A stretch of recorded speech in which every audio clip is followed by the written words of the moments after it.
At 6:07 a.m., the doorbell rang. Not knocking. A single ring. Short. Quiet. I looked at my phone. March 8th. International Women's Day. I wasn't expecting anyone. I walked to the door and opened it slowly. On the floor, right on the welcome mat, was a bouquet.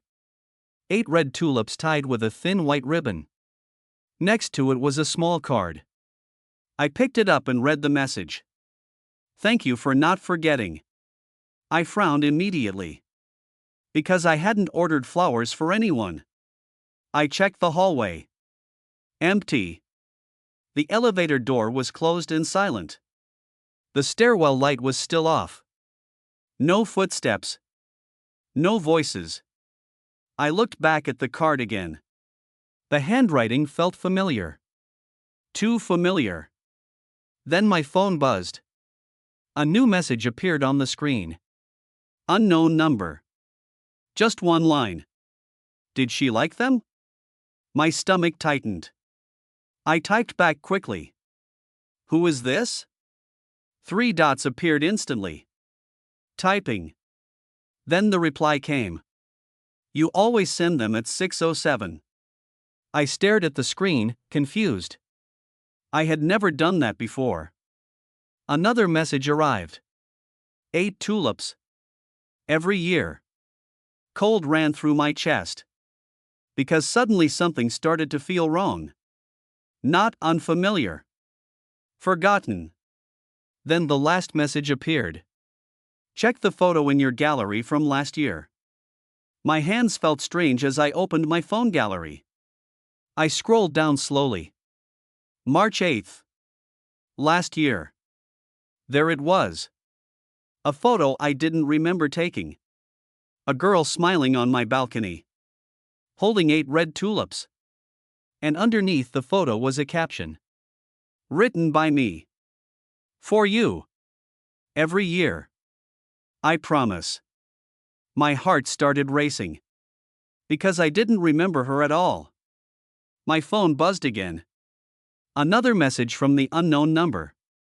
You promised after the accident. The room suddenly felt colder. Because that was the year I lost my memory for 2 months. The doctor said the missing time would probably never come back. I looked down at the bouquet again. 8 perfect red tulips. Fresh. Real. Waiting on the table. My phone vibrated one more time. She's already on her way. Then another message appeared. Don't forget her again this time.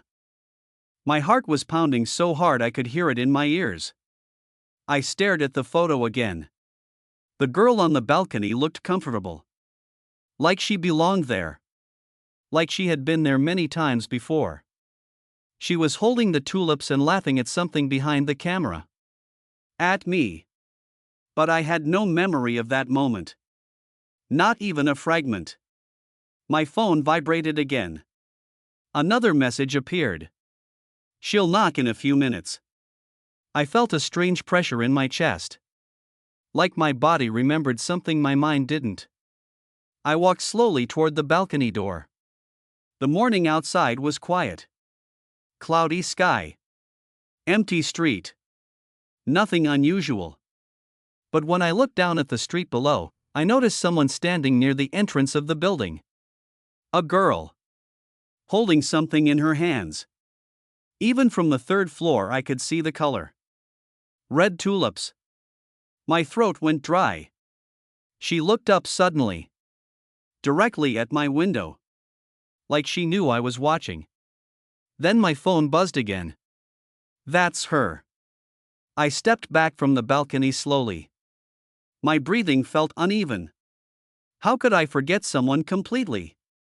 Another message arrived. You asked me to remind you if it happened again. I stared at the words. What happened again?